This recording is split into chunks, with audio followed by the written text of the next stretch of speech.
If you are looking for a phone in the 15,000 price segment, then the Redmi Note 7 Pro and Samsung Galaxy M30 are two of the most promising options. If you are struggling to choose between the two, this video is an attempt to solve that problem. Firstly, let's start with the display. Redmi Note 7 Pro has a LCD panel, whereas Samsung Galaxy M30 has an AMOLED panel. M30's display has a more brighter image, which is the reason why daylight visibility is much better, which can be invaluable to most of you. M30 has a warmer and brighter image, while Note 7 Pro has a cooler image. So if I have to pick one, it has to be M30. That doesn't make Note 7 Pro's display average, but it's just that the M30's display just edges it out. Next, design wise, I'm very impressed with the Redmi Note 7 Pro. It has glass sandwich design, which gives it a premium look. Here's the ruby red version of Redmi Note 7, which has a similar design as the Redmi Note 7 Pro. M30 on the other hand has a very subtle and understated gradient design. This is grey, but obviously the blue is better looking. In my personal opinion, Xiaomi has more exciting colors with the Note 7 Pro. And also one thing to keep in mind is that the Redmi Note 7 Pro's cameras are protruded, whereas the M30 cameras doesn't. So design wise, my pick would be the Note 7 Pro for its premium look and feel. Next, in terms of weight, M30, despite having a larger battery, weighs like a phone that just has 3000 mAh battery. Note 7 Pro isn't heavy, but you have to hold the M30 and experience it firsthand to truly appreciate how light it is. When it comes to security, with Face Unlock, Redmi Note 7 Pro is slightly slower compared to Galaxy M30 under low lighting conditions when brightness is turned up. Of course, the difference is negligible. Under daylight, it's reversed. Note 7 Pro is slightly faster than Galaxy M30. Of course, the difference again is negligible. Fingerprint scanner on the other hand is slightly faster on Note 7 Pro. I have an issue with M30's oval-shaped fingerprint scanner, which is something I never really liked. It's not the most comfortable, and several times I found it difficult to locate, but all that aside, you're not going to go wrong with either of these phones when it comes to security. In terms of battery, obviously the M30 has a bigger battery, so you get slightly more use out of M30. That's not to say that the Redmi Note 7 Pro's battery performance is bad, but both on paper and in real world usage, M30 has a slightly better battery performance. But in all honesty, you wouldn't go wrong with either of these phones, no matter how repetitive that sounds. When it comes to charging speed, both phones take 2 hours to charge, but M30, despite having a larger battery, takes the same amount of time. So M30 wins here. Fast charging is possible with other adapters on Note 7 Pro, but still M30 wins because you get the adapter in the box ready to go. When it comes to gaming performance, Note 7 Pro is clearly a better phone. You can game on the M30, but it isn't going to be as smooth as the Note 7 Pro. On the software front, the Note 7 Pro is running Pi, whereas M30 is stuck with Oreo. There is no word yet as to when M30 will receive the Pi update, but when it comes to user interface, I personally like MIUI. Samsung Experience is also something I like, but given a choice, I personally would prefer MIUI.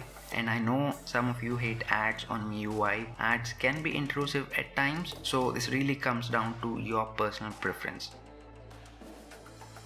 When it comes to memory management, both these phones are 4GB RAM variants, and memory management is excellent on both the devices. In the audio department, Redmi Note 7 Pro audio is slightly richer than Galaxy M30. Again, this is not on a grand scale, so you should be fine if you choose either of these phones. Next, the cameras. Now, if you're tired of hearing the phrase, you wouldn't go wrong with either of these phones, this is where it all changes. First, let's take a look at outdoor shots. Looks like M30 has more natural looking colors, whereas the Note 7 Pro has better dynamic range, but you get wide angle shots thanks to M30's wide angle camera, which is not possible on the Note 7 Pro. Speaking about wide angle shots, the dynamic range seems to be better whenever you take pictures in the wide angle mode rather than the standard mode. Just a point that's worth mentioning. Remember, there's also AI mode on the Note 7 Pro, which doesn't make a whole lot of difference in most situations. Auto should be more than good enough. 48 megapixel camera on Note 7 Pro doesn't make a whole lot of difference, so I'm not going to go deep into that. Coming to indoor shots, again a similar narrative to outdoor shots. M30 has more natural looking colors, whereas Note 7 Pro has more punchier colors. The same is the case with HDR turned on, but Note 7 Pro's images have more detail. I mean, look at this picture, some colors are completely missing on M30's image. When it comes to bokeh shots, M30 appears to be more sharper. Other than that, they're pretty much the same. Under low light conditions, you probably guessed it, the Note 7 Pro simply allows more light, so we get more brighter and much more detailed image. M30 image is less noisy, whereas noise is more apparent on the Note 7 Pro. Now let's talk about the selfie cameras. Now with selfies taken outdoors, M30 has a warmer tone and Note 7 Pro has a cooler tone. Sometimes under bright sunlight, Note 7 Pro images are too overexposed, whereas M30 produces a well-balanced image, hence the reason why dynamic range is much better on Galaxy M30. When it comes to portrait shots, again M30 has a warmer tone and Note 7 Pro has a cooler tone. Bokeh on M30 is subtle. The same happened with bokeh shots when taken under bright sunlight. Note 7 Pro images are way too overexposed. Edge detection is on par with both the devices. Selfies taken indoors has a very similar effect. M30 has a warmer tone, Note 7 Pro has a cooler tone. M30 is more detailed, whereas Note 7 Pro softens the image a little. I personally would prefer the natural looking picture from M30. M30 has also better dynamic range. Again, as you can see, the pictures from Note 7 Pro are completely overexposed. With portrait shots, bokeh on M30 is more subtle, something I liked. Again, better dynamic range on M30. So all in all, cameras on both devices is great with some caveats, of course. In terms of video recording capabilities, M30 can shoot 1080p, but there's no stabilization, as you can see.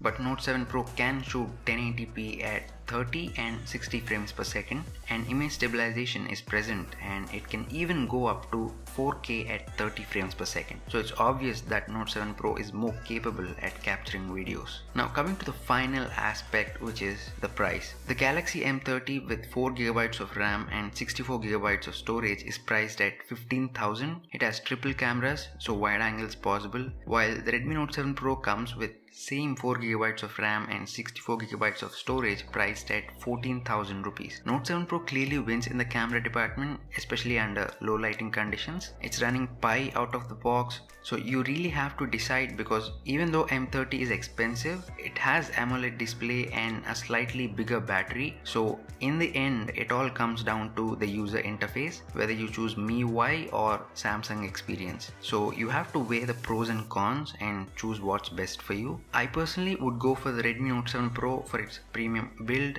great low light capabilities, and a much better gaming experience. Speaking of gaming experience, I've made a separate video testing both M30 and Note 7 Pro, so make sure to watch the videos on your screen and I'll see you in that video.